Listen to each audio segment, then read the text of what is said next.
Now,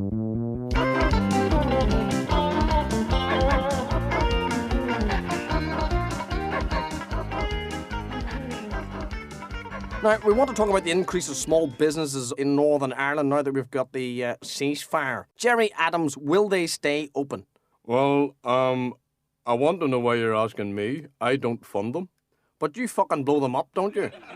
Well, now, Mr. Cole, I've told you time and time again that I am not a member of the IRA. It's peace I want, and I will do anything to get it.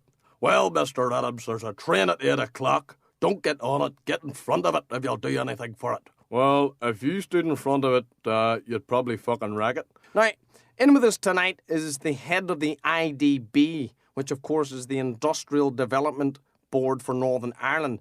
That, of course, is John B. McGuckin. Now, John B. McGuckin, should I say? Yes, sorry. John B. McGuckin, is there still plenty of money in the kitty for further expansion on the business front, or is it all running dry?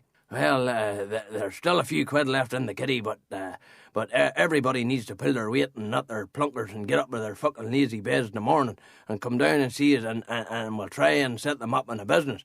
And we don't want to hear from prostitutes, priests or Protestants. We don't want anyone like that at all down to see us here, because we will not give this money away to any Tom, Dick or Harry.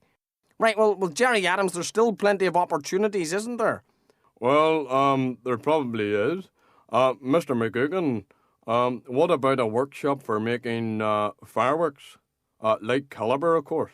Well, Mr. Adams, I don't think so. I think you've got more workshops and fucking corner shops, to be honest with you. What we're looking for here is hard-working people. We've got no time for lazy bastards scrounging of our company, and we will not tolerate that. Right, well, Sir Patrick Mayhew, no doubt the ceasefires are good for small businesses all round. Would you not think so? Well, indeed, as Mr. McGuckin has explained, Northern Ireland's small business firms have expanded, and we want to see that trend continue, especially in areas such as in most need, like the Andersonstown, the Falls Road, the Markets area, and of course the Pearlgas Estate. We want to see all those areas expand and therefore go forward. Hold on, has Gerry Adams got a gun to your bollocks under this table?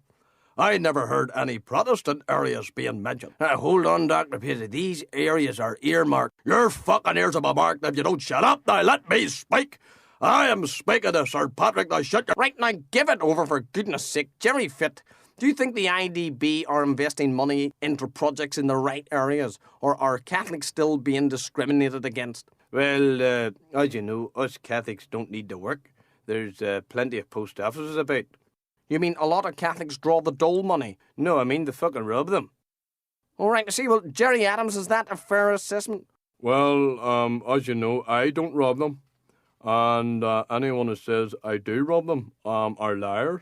No, that's because you got some other poor bastard to go and fucking rob them for you, Mr. Adams. I think we're all stupid or what? Well, I and Sinn Féin strenuously deny that.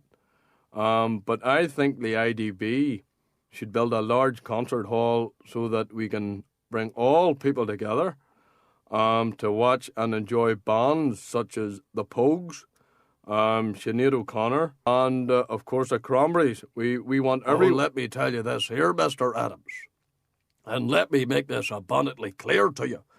The God-fearing people of Belfast do not want an orgy of devil-worshipping and debauchery to take place in this so-called concert hall. These so-called musicians, singers and dancers spend all their time drinking, fornicating and drug-taking. Some of them have been taking so many drugs that they've been on more trips than the average Belfast City councillor, for fuck's sake. Don't be trying to tell me that we should have this built or that built. Don't tell us. Well, let me tell you this is typical of Ian Paisley changing the subject again. Mister, you butt out of it. Right. Well, let's talk about briefly, John Hume, what Ian Paisley is getting at. He is saying about the free trips. We are talking about the council junkets. A lot of Belfast City councillors were taking trips at the ratepayers' expense. Is that right, Mr. Hume? Well, I thought it was a fucking disgrace. These unionist councillors were jetting all over the world, while the best a nationalist councillor could hope for is a free fucking flight from Hoover. I think that was absolutely deplorable. Well, it's good to hear that some Fenians are actually buying Hoovers at last, But Mr. Hume is talking through his arse again. He spends more time abroad than that woman out of the holiday show. And if you're talking, Mr. Hume, about Sammy Wilson or Peter the Punt Robinson, and I said punt, I wouldn't mind paying an extra few pounds on my rates to send the pair of them into orbit. One way, of course. Well, right. Well, now, we want to get back onto the subject in question, which we were talking about, which, of course, is the booming business in Northern Ireland. Finally, John B. McGugan, will there be more business, therefore more jobs? Well, I certainly hope so, because these fucking Japanese are trying to take over, and the worst about it is, when they get in, they'll bring their own yellow-faced comrades over to do the work, and that means that they'll be doing us out of work, and if it comes to that, then we're going to have to go to Jerry Adams or someone to try and blow them out of fucking business, because we don't want them coming over. Right, that's great, John McGugan. Thank you very much indeed for that there.